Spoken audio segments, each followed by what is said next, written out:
told your friend you're not okay?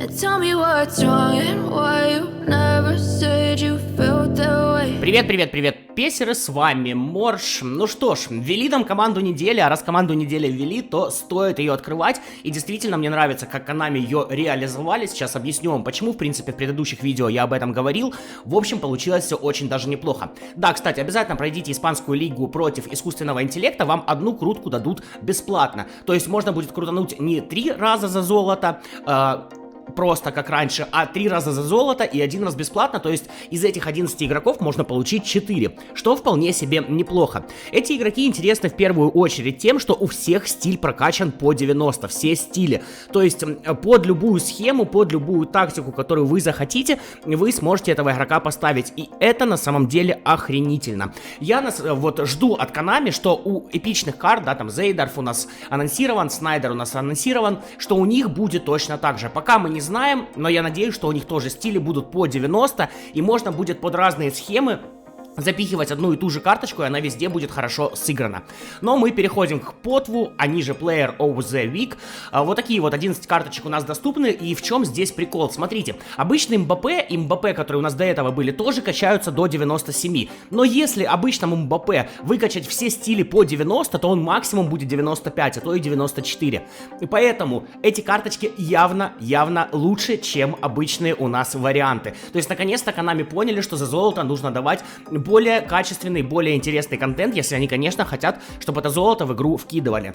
Да, повторяюсь, если не знаешь, как вкинуть, в описании, в закрепленном комментарии, моя личка в Телеграме, у россиян проблемы с оплатой в Google Play, с этим я могу помочь. На Android, на мобилку, еще и дешевле, чем в Google Play выходит. В общем, пиши в личку, разберемся.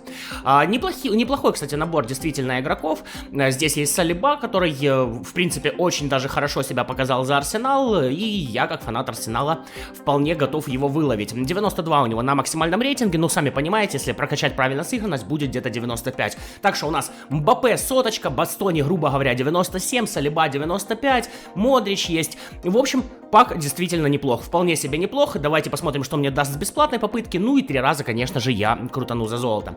5-звездочный игрочок у нас, и это... С Фати я начинаю. Ансу Фати хороший бегунок, завершитель, пасом хорошим не обладает, но при этом крайне быстр, и все у него неплохо с реализацией, но не слишком хорошо с силой удара. Хотя уверен, для фанатов Барселоны такая карточка будет очень даже кстати. То есть 94, грубо говоря, он так, 97 будет на максимуме при сыгранности. Вполне неплохо. Тут и умение атаковать кое-какое присутствует, но вот пас разве что печальный, реализация норм, подкрутка даже кое-какая есть, ну и, конечно, скорость ускорения — это основное оружие молодого испанца. Смотришь на фотографию, конечно, испанец, прям вообще испанец. Ну и по минусам могу сказать, что у него достаточно много финтов, тут такой же минус, как был у Неймара. Если вы смотрели мой обзор, я об этом говорил.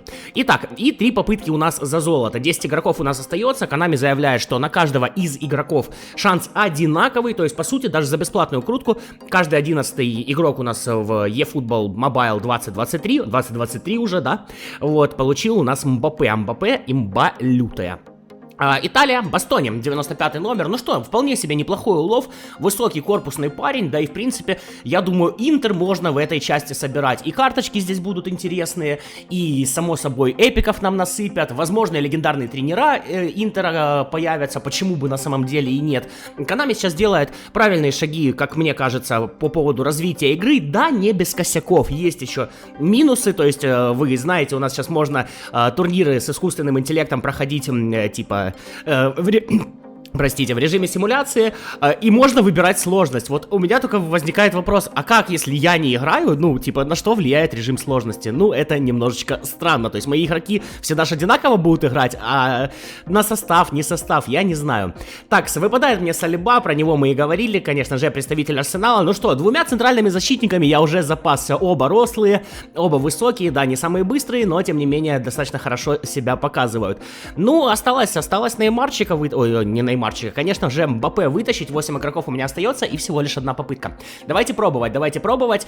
Шанс 1 к 8, что мне выпадет Мбаппе, нужна мне, конечно же, Франция, французская лига, Лига 1. А дает мне Англию. И кто у меня отсюда может быть? Заа может быть. Кстати, Заа можно потестировать, вроде должен быть более-менее интересный. Но это не Заа, 11 номер. Кто ты такой вообще? Если честно, в лицо я, товарищ, тебя не знаю. Кто ты? Харрисон, левый полузащитник. Ну, здесь вряд ли. Что-то интересное он мне покажет. Но в целом, Фати хорошо. Салиба хорошо. Простите, ударил по микрофону немножечко. И, конечно же, Бастони тоже вполне себе неплохо. Про номинальные контракты, наверное, поговорим завтра, а может быть сегодня вечером, если я успею. Кого брать, кого не брать, что там по прокачке, думаю, вам это все будет интересно. Пиши, открывал ли ты эти паки или нет. Если нужно золото, обращайся в личку в Телеграме. На этом прощаюсь, как всегда, Морж, как всегда, пока.